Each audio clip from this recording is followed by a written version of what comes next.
Let's watch the game apologist because I haven't watched one of his videos in a while. I wanna hear his thoughts on Metal Virus. I also want to know if I'm in the same person for thinking the things I'm thinking in regards to certain characters, like the main characters, like the 2 most popular characters in the series.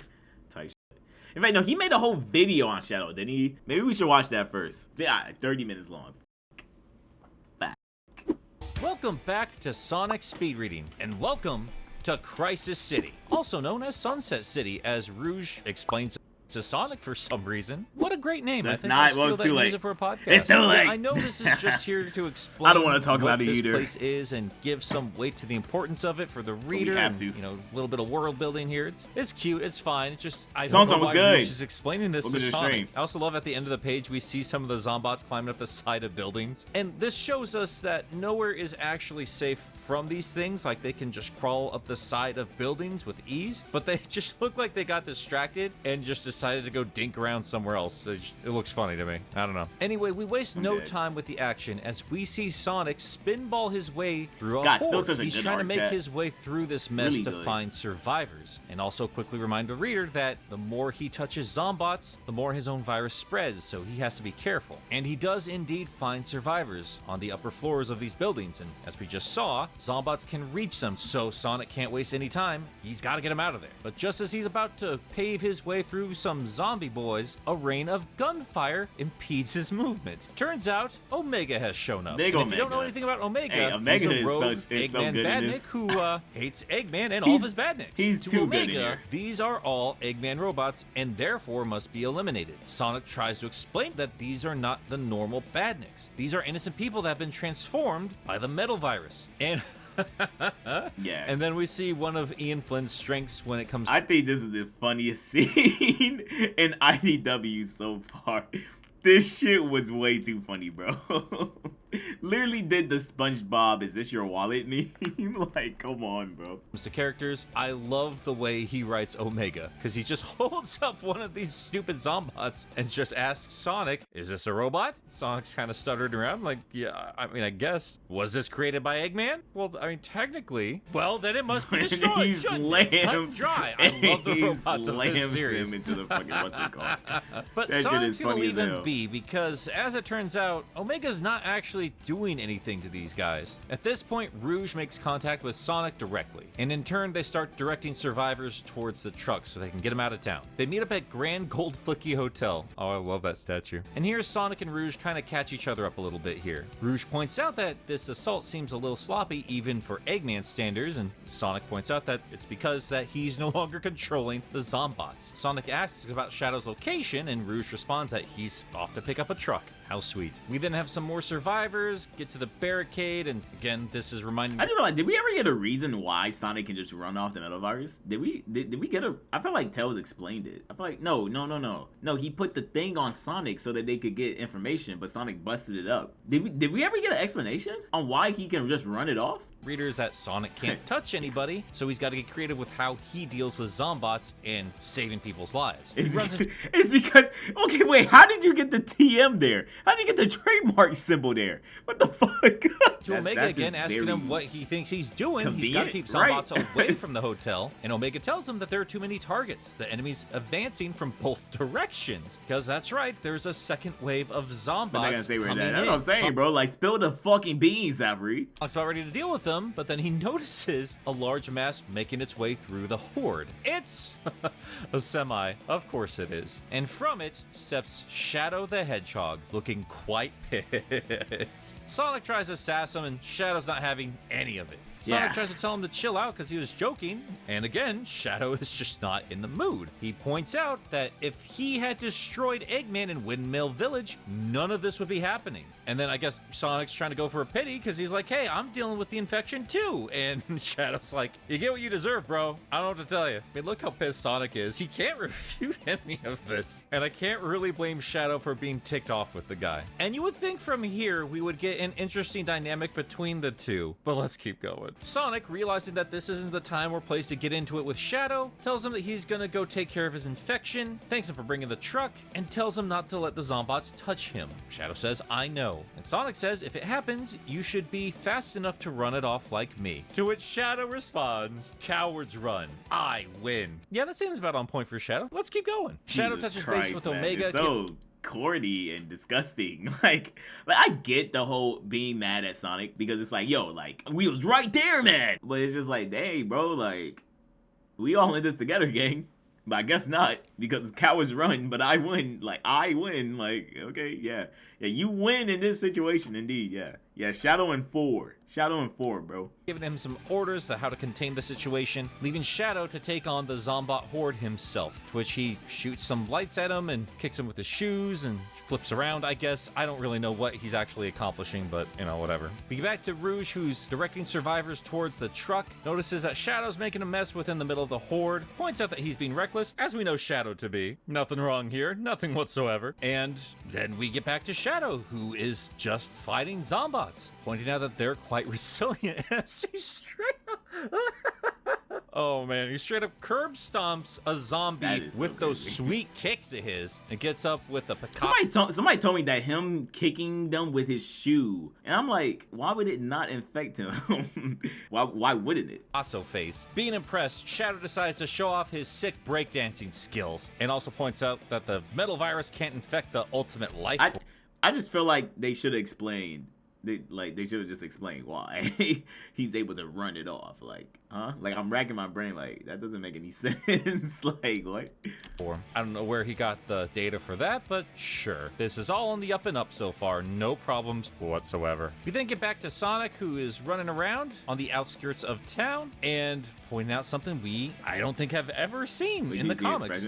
I mean, we've seen all these. This is just like recapping just to see another person's point of view. But we're up to I forgot what arc we're in, but we're close to the imposter syndrome arc. So we read all this before. Unless I'm mistaken, he's actually getting winded. He takes a quick second to reflect on everything he's lost and wonders if it's his own fault, and then quickly points out to himself that no, he can't be blamed for the actions of others, and then zips back into town. Cut back to Shadow, who is zipping his way through the Zombots again, and then just grabs one, I guess. I don't know why. He just decides, I'm gonna touch this one and throw it into other ones. And wouldn't you know it, he's got some icky goo all over him. Anyway, Shadow now has the infection, and Rouge tells him, run. She and Omega will hold things down from here. And Shadow I don't run!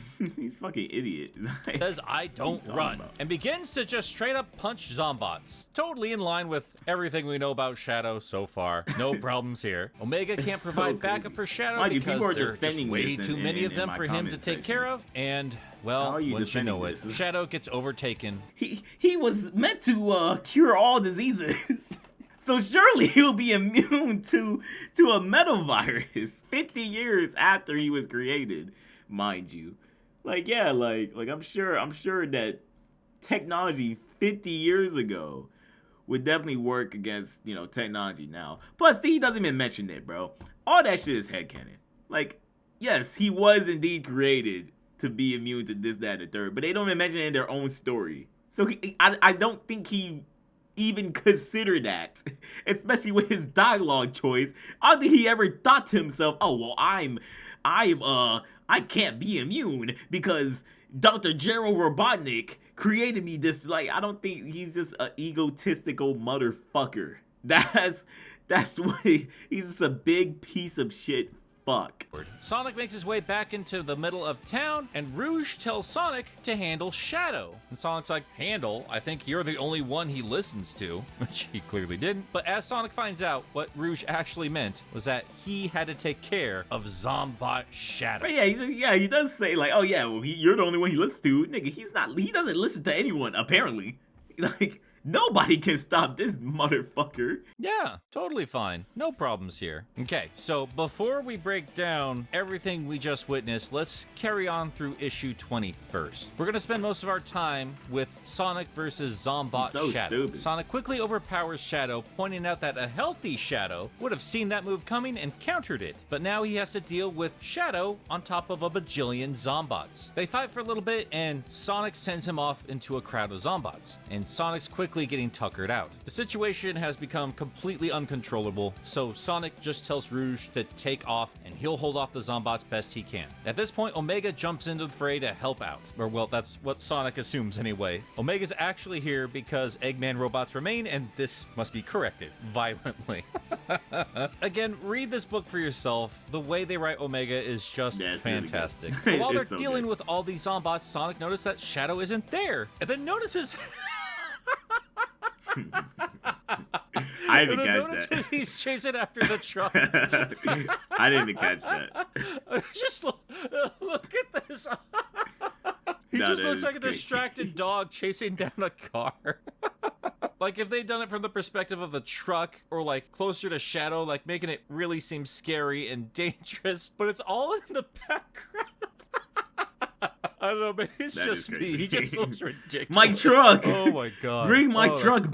back! Sonic does his best to redirect Shadow back into the party, but as he quickly learns, Shadow is not a normal zombot and chucks Sonic to the side. Omega and Sonic are quickly losing ground here, He's and the Omega ultimate points out zombot. that Sonic's infection's getting worse and he should run off. Sonic's telling him that he's not going to abandon a friend, and Omega responds that we are not friends. You're in the way of my massacre. I love this robot. Sonic points out the obvious that Omega's ammo isn't actually getting anything done, so how about they just get out of there while they still have energy? And Omega just flat out refuses, and then grabs Shadow by the face and just smothers his face into the ground like the bad dog he is. Gotta rub his nose in it. Sonic points out, wait, that's Shadow. And Omega's like, nope, he's another robot, don't care. And Shadow responds in kind by just ripping apart Omega. Oh my goodness. Sonic tries to reason with Shadow Zombot, and it's not going well at all. And quickly, Omega is getting torn apart, and Sonic is being overpowered by Shadow and the other Zombots. But thankfully, at the last moment, he's saved Big by the Silver. return of Silver. As you might recall, he was taken out of commission when they first took on Starline, but looks like he's fully recovered, and Tails is with him as well. With his telekinetic abilities, he gets all the Zombots floating around him and clears away so Sonic can get out of there. Tails in turn picks up the head of Omega, the only thing that remains, but thankfully that sass is still intact. But Shadow's not having any of it, as he leaps off the side of the building and almost makes contact with Silver. Thankfully he doesn't, and the two Fly Boys get right the hell out of there. So Sonic has gotten the survivors out of there, but at the cost of a couple of allies. They meet up at Restoration HQ, and at this point it's really Sonic just touching base with all the other surviving main cast characters. Starting off with Cream, who seems to be in decent spirits despite the fact that she recently lost her two Chow. She catches Sonic up with what's happening at Restoration HQ, pointing out that there are a lot of refugees and not a lot of room for them, and everyone's kind of in a bummer mood. But she's doing her best with snacks and candies and doing her best to remain happy, so in turn everybody else will be happy as well. She guides Sonic over to Amy Rose's office, and General points out that Sonic is still infected, therefore he's denied access, until Cream scolds him and they let him on through. Amy, who's been recently made charge of Restoration, is clearly in over her head and she's doing her best. Sonic heads over to Rouge, who asks him about Shadow, and Sonic responds, sorry. Also, I didn't mention it. I don't think I mentioned this when we was last time reading Sonic IDW. But the contrast between this Amy and the Amy that was in that arc, was it the White Park? Oh God, what a glow up! Jesus Christ! Because this Amy here is just boring. She's just boring. She doesn't do anything. All that personality that she has is mainly stripped so that she can be boss lady, Sally, as other people would say. Yeah, it's a lot better. A lot better. And she's doing her best. Sonic heads over to Rouge, who asks him about Shadow. And Sonic responds, sorry, he's gone. Now that Amy's off the phone, her and Sonic catch up. But the reunion is short-lived as she goes back to the radio, and I guess Echo 3, Echo 13, and Echo 11 went down on Turtle Shell Island. Oh man, I should have named my podcast Turtle Shell Island. I want to go to Turtle Shell Island. Oh, anyway, yeah, Sonic leaves because he's all bummed out. Turns out everything's going pretty garbagey for the entire world. He then runs into Vector and Espio, who have just woken up from their naps. They in turn ask him how he's doing, and Sonic points out that he's taking little naps here and there, but he can't really do much else than that, otherwise the infection is going to take hold of him. They part ways off to find Charmy, as they still don't know what happened to him, even though we know what did. did. The clearly exhausted Sonic then touches base with Tails and Silver. And now that Silver's awake, there's something Sonic's been wanting to discuss, namely why he's come back from the future again. Sonic points out that Silver had mentioned that his world was all metallic and lifeless, and wonders if this was because of the metal virus. Silver is confident that that is the case, but Sonic doesn't remember Silver mentioning any zombots. Silver responds that it's because he didn't see any, and he's hoping that that won't be a mystery they have to solve. Sonic then sees how Omega is doing, who's just being a violent head, so he's fine. Tails points out that he can rebuild him, but it's going to take some time because Eggman tech is notoriously weird. But now we get to the actual point of why Sonic is here, bothering his best bud Tails. Today was a close call. It was probably the worst that Sonic has dealt with in terms of the zombie virus so far, and we have to know if Tails is any closer to finding a cure for this entire mess. Unfortunately, Tails just doesn't have enough data, but he might have a means to collect more. Tails points out that Sonic Speed is somehow combating the metal virus. It isn't completely, but it is consistently holding it back. So somehow he built a nice little biometric sensor that Sonic can wear on his wrist. So somehow basically a Palpatine Fitbit. returned. Long and short of it, Tails is going to take readings from Sonic while he's running out and about in the world to see if they can find some sort of solution from him. So while everything seems to be going to pot, we might still yet have a chance to beat this thing, which is all the hope Sonic really needs right now. He's kind of desperate for it. He looks really tuckered out. But we end things with Dr. Starline, who we haven't seen for the last couple issues. He sits by himself. You gonna call it that? You're gonna call it that explanation? That Eggman has no plan to control the virus. You're gonna call that an explanation? Tests scheduled for tomorrow, but Starline still feels like Eggman's overlooked or forgotten one of his many assets. Chad, so but I'm the bad guy when I criticize the writing. But I'm the bad guy when I say some things just don't make any sense. If there's anything that can help get this virus in check, and comes across the Lost World Project. Well, I wonder if anything's going to come from that, and I wonder if we're going to see the return of a fan favorite villain. But that is where we are going to end things in terms of coverage for today. But we're not going to wrap up the episode just yet. I did say at the front that I wanted to wait till the end of the I was just gonna say, like, hey, like, that was quick. That was a quick 30, but brother, we're not even halfway there. Virus saga before I kind of give my general thoughts on the story altogether. That said, I also pointed out that we would stop at some point to really pick apart and analyze one specific subject, and that subject is Shadow. Because this has been a hot topic for fans for quite a while, and I can't just flat out ignore it, so let's get into it. Okay, so to anyone looking from the outside in, you might be wondering what exactly is the big deal here. If you don't know any better, you just see this guy as another Dark Mirror villain. It's a well-worn trope at this point. Hell, even an expectation. If you have a protagonist, you need to have an evil version of them running around somewhere. And Shadow looks to be just that, or at least that's what your average person would assume just by taking in his design. And in terms of story, almost everything makes sense here. And that's why I say, like, that's the whole point. You go against the status quo, right? Somebody who's not into Sonic at all and doesn't know anything about Shadow just thinks, okay, evil Sonic, right? But that's the thing, he's not. It's not even like that at all. And that's the coolest thing about Sonic as a franchise, is that, like, these characters are so unique. You know, they might visually follow certain tropes, but they're actually quite different. I think that's the best thing about them. Especially through the lens of tropey zombie fiction. But for longtime Sonic fans, Shadow fans specifically. It's like Amy, right? It's like Amy nowadays. She's like just strong woman character type. It's like, oh, well, obviously, like strong woman character. Like, yeah. In reality, especially in the 2010s where her personality was the best, she's like any 12-year-old girl crushing over some guy, is a hothead, has a temper, right? It's like, oh, I like, from just looking at her design, I would expect that she's a crazy, almost psychotic at sometimes girl with a fucking hammer that she can spawn out of nowhere. Like, that's kind of cool. That's very interesting. But now she's just boring. Shadow's actions in this comic goes against a lot of what has been established back in the strong adventure woman era of the type. games. Because let's be real, if you love those games, you probably love Shadow the Hedgehog, because the narrative through line was Shadow. We get to know what makes him tick, uncover his origins and purpose. Yeah, Sega started playing it safe, and it's like, dude, like, you don't have to play safe with the characters. But of course, Sonic's stupid friends.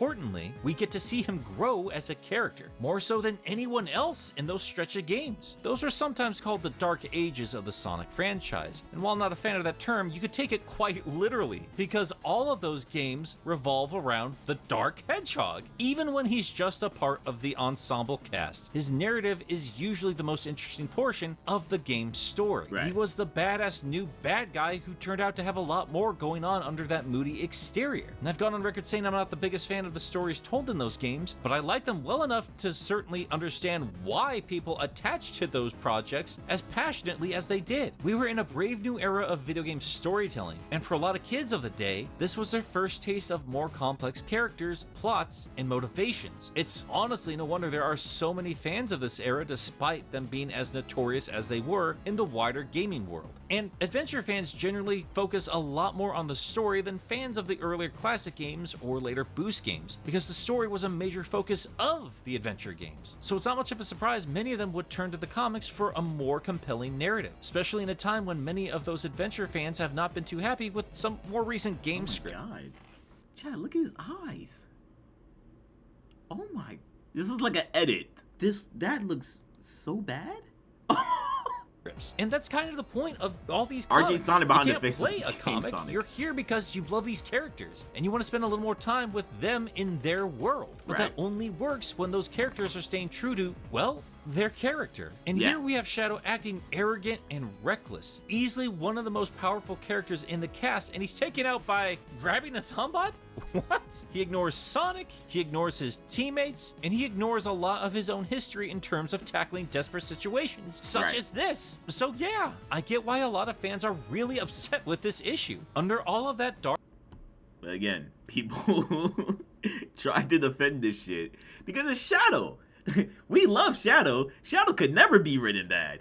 Dark fur lies the heart of a hero, loyal to it's a fault, okay. cunning It's okay. and tactical. Yet here he is, getting taken out from his own sloppiness. So, yeah, you can Not everything needs to be defended. Everything needs to be skewed in a way to where no, maybe this is a good thing. Like maybe this is as bad as it looks. Like the no, early 2000 fans bad. are going to have to accept. Shadow has undergone something of a soft reboot. All of these characters have. There's a reason he went from sounding like this. If the world chooses to be, hey man, chill on Kirk, bro. Chill on Kirk, bro. Don't do Kirk like this, bro. Fight like I always. It's not fair, bro. It's not fair, bro. I see no villains. Just some fools, bro. Come on, whose bro. only ability is wasting time. Nothing man. against the voice actor here, but there's an obvious direction Sega is trying to take Type this shit, character. And I hate to of tell you guys, I kind of understand Not why. Kurt. Like It's not I Kurt. said, if you not did Kurt's not fault. know any better, you can make certain And assumptions again, I about don't Shadow's think personality Kurt from sounds his bad in this design. game. And as a kid's property, I'd get why you'd want to easily identify Shadow and his place in the Sonic cast. The Sonic franchise revolves around Sonic. That might sound weird, but if you go back to the adventure era, I'd argue that those games largely revolve around Shadow. But nowadays, they rely more on Sonic than ever before. It's no longer about Shadow's backstory and character arc. It's now back to Sonic and, well, he's got to play the part of the cool, charming hero and the voice of reason and the guy making all of the plans. And yes, that is a bigger topic for another time. Wait till the end of all of this. But my point... Sonic do gotta carry a heavy load, chat. You would never see Sonic have to carry this big of a role in a story. No wonder it's not perfect. It's like, there's not much for them to go off of with putting Sonic in these certain kind of situations. There's just not enough data. But that's why I say, like, oh yeah, like some of these like scenes are very wordy for Sonic. You know, because usually he's not that wordy when it comes to like a lot of things. Bro be saying paragraphs at times. We are reading a story with the God. current interpretations of these characters, and unfortunately the writers of this licensed property have to work within those guidelines. These are not Ian Flynn's characters, and it's entirely up to Sega whether or not they stay true to the pre-established stories, or if they take Shadow in a new direction. I only bring this up because I see a lot of people use this issue to yell about Ian Flynn not understanding these characters, when we have seen him write Shadow perfectly. Right, people, and I say this all the time, people give Ian Flynn way too much shit. And I find that to be very weird. I heard people love Archie Shadow. And guess who was writing that shit? Ian Flynn. Like, yeah. And this is why I say the community is just very toxic and at times ungrateful. Because there's no way we've sat through the 2010s with this shitty booty ass writing, and then we get somebody that actually knows what the fuck they're doing, but is obviously being held back by Sega. But it's like, dude, like, hop off his fucking meat. I don't think he's perfect, but goddamn, y'all be on his shit like he's a terrible writer, nigga. Like, he's not bad.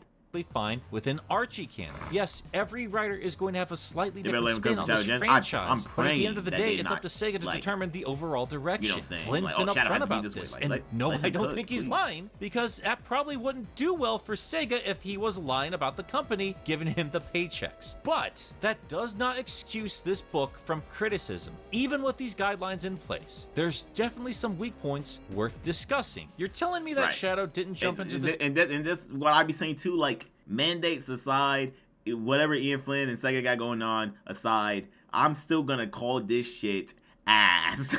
As we should. I still think at the end of the day, all of this could have still been executed better. Regardless of what mandates or whatever the fuck, it still could have been better. Situation without a game plan, doesn't coordinate with the rest of Team Dark, wasn't updated on Sonic's situation and how he's keeping it in check. I mean, I get we get these little scenes with Sonic talking with Shadow and Rouge, and it seems like this is the first time they got the information that him running this stuff off is what's keeping it in check, but it's also kind of inconsistent with the way Shadow reacts to them telling him to run. And I also think it's weird that Tails would call the Chaotix and give them the heads up, but he wouldn't call Team Dark first. Rouge contacted Sonic through a headset and gave him the heads up on Sunset City, so there's clearly been some coordination between all these different factions. So why on earth would they not know about Sonic's infection and how he's handling it prior to him interacting with them? And then Shadow gets infected by grabbing a zombot? So do his gloves count as organic material? Why wasn't he infected when he was spinballing through them? And yes, I know all of this is nitpicking, alright? I know. But if you're gonna spend so much time establishing the rules, then you need to follow... Not game apologists, bro. You can't nitpick, bro. You can't criticize anything, bro. So much time establishing everything's the just rules, good. then you need to follow your own rules. And I get the point of this. I like said Shadow things, so is you too can't criticize powerful it. of a character to leave unchecked, so you need to take him off the board if you want to keep raising the stakes for Sonic. But when you're making it blatantly obvious that you're making these situations happen in service to the plot, then you have a little bit of a problem with the script. These are overall just tiny hiccups here and there, but they add up quickly. Like, for real, Rouge knew Shadow was infected completely, and then asked Sonic about Shadow later on in headquarters? Like she didn't see him turn? Yeah, She that is told true. Sonic to go That's take crazy. care of Shadow. Did we forget all of that? Just that so we is could see this actually reaction? that is actually crazy. She was there. She saw it. How's Shadow doing? You should know. Like, yeah, no. I found a cure. Like, what the fuck? That's what I'm saying. Like, the writing is a bit weird. And then I go back to the Metal Sonic thing, because that just is very interesting that Sonic would just let him go, and like with the mindset that like, oh, he has his free will back, knowing damn well Sonic knows that he doesn't have a free will because of what Eggman did. It's just like, that doesn't make any sense to me. From Rouge? It's not like he was going to save him or something. So yes, the issue done goofed, because we know that Shadow is a powerful character, and we know I'm sorry to pause again, but I truly like this, the way the dialogue was handled there. It just makes it seem like Sonic is trying to take a high ground with shit, you know? Like, I don't know, like, that's how it comes off, and I don't like that for Sonic at all. It's the issue You're done not goofed, that because we know that Shadow Sonic. is You're a not powerful that character, and we know important. we have to get him out of the way. And honestly, when I first read through it, I just rolled with it, because I've read so many stories like this, and I knew where they were going with it. But I also have a problem with Zombot Shadow, because yeah, I was expecting Shadow to get infected, and I was expecting a Zombot Shadow fight. And I'll give him this, he was more dangerous of a Zombot than the regular ones, and Sonic probably would have lost if it wasn't for a last-minute save from Silver. But I don't know, I kind of felt like there could have been a little bit more done in terms of making Shadow a particularly dangerous type of Zombot. Like, yes, we are constantly worried about Sonic turning into a Zombot, but this book is very clearly keeping most of the focus from Sonic's perspective. And even without rocket boots, this would have been a great chance to show how dangerous things could get if Sonic were to turn. No, they just escaped Sunset City, which is fine. I think I know. I don't know. I want to say it will be during Imposter Syndrome. Don't tell me. But there is a panel that I've seen, and it's Sonic with his arms crossed, standing on a rock. Is that's actually him taking the high ground and like talking down to somebody? That's gonna be nasty. That's gonna be nasty. But I don't want to talk about it too much. We'll get there when we get there. Didn't actually win that battle. But I kind of feel like Shadow should be treated like a next level type of threat. This is the zombie apocalypse of the Sonic universe. The story and the threat itself shouldn't revolve entirely around Shadow. I'm not saying that, but Shadow should be something that Sonic's crew constantly have to worry about. Like they either need to constantly stay on the move because he just covers ground way too quickly, or they are forced into a situation where they have to contain him because Shadow is spreading the virus as quickly as an entire town of zombots would all on his own. And I'm sure scheduling was tight. Again, the focus is not on Shadow, it's on the Zombot arc, but I don't know. Reading through these last 2 issues, I kind of felt like the pacing was a little bit off and we might have spent a little bit too much time reconnecting with all the characters and what they were doing when we could have done that in these next upcoming issues. The storyline does drag quite a bit and there are definitely some weak spots in these Shadow-centric stories. But if I gotta be honest with you guys, I overall did not have much of a problem with this whatsoever. I've become somewhat used to this interpretation of Shadow, and it's not like he's just gonna be a zombot forever, and honestly, I don't even think he's gonna be this cranky forever. Also, this probably didn't bother me a whole lot because this is the name of the worst we've seen of the character. I am Shadow Android, the ultimate battle life form created by Eggman. You may have created me, Doctor, but I will now lead this empire and androids will rule this. I can't. It's hard for me to get mad at Shadow the Hedgehog. Because it's so fucking funny. And I know it's not canon. This isn't canon. All the other Shadow shits, like meme stuff in the game isn't canon. We see how Shadow truly is in the final story. The opening cutscene, I think, is canon as well, which is like questionable. He said some questionable things, but I could give it a slap on the wrist because, you know, memory stuff. Like, I don't have time for these humans, which is like, I mean, yeah. I mean, technically, yeah. I mean, he has no connection to humans. So it's like, yeah, like, fuck him. I still feel like that's a bit like, I mean, you wouldn't go check it out? Like, like aliens coming out of the sky, you just turn your back on the city? It's just kind of crazy. I don't know. Because in Heroes, we see that, like, I mean, he's not like a heroic guy, but he's also not like an asshole that just doesn't give a fuck about people. You know? Like, that's not the vibes that you give off. But I can kind of give it a slap on the wrist. This is who I am.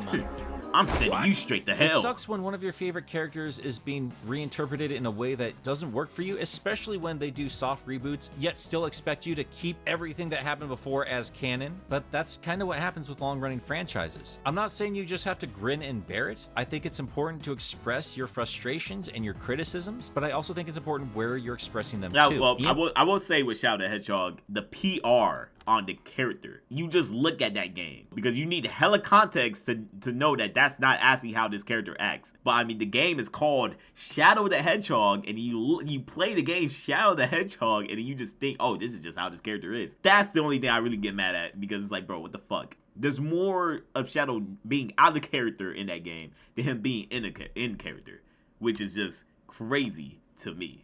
Flynn is more than aware that you were not happy with the way Shadow was interpreted. And again, I keep telling you guys, take a listen to the Bumblecast, because he has gone on record multiple times saying that he's not too happy with what he's supposed to do with Shadow. That doesn't excuse these scripts. If you don't like them, you don't like them, and that is fine. I know there were some plans to have Shadow take off his containment rings and just go nuts like he did with all the Mephiles copies in Sonic 06, but yeah, ultimately that didn't happen. I've been mulling over this particular topic for quite a while. There's a reason why I did the Super Shadow video when I did, just to kind of point out to you guys that I'd like to think I understand what makes this character so special to everybody, just so when I finally covered this, I wouldn't sound completely off base when I told you I wasn't bothered that much by this story. No, I'm not the biggest fan of this interpretation of Shadow, but at the same time, I also don't want him to be quite as much of a hero as he was in the Adventure era as well. I kind of like a Shadow who is a proper rival to Sonic. I kind of like a little Vegeta in that mix, because I kind of like Vegeta, I'm sorry. But I think there's a middle ground we have not yet struck with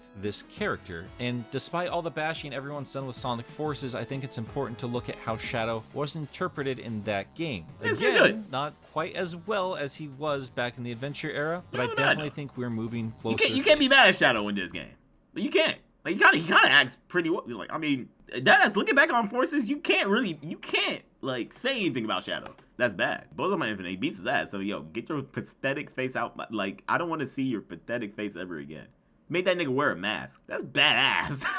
Correct me if I'm wrong, because I haven't played Force in forever. Did Infinite not pull up on him and try to fight him? Infinite showed up because Shadow kills his team off screen. Oh, he kills his team off screen? Okay, I didn't know that. Okay, I forgot about that. Okay, that's crazy.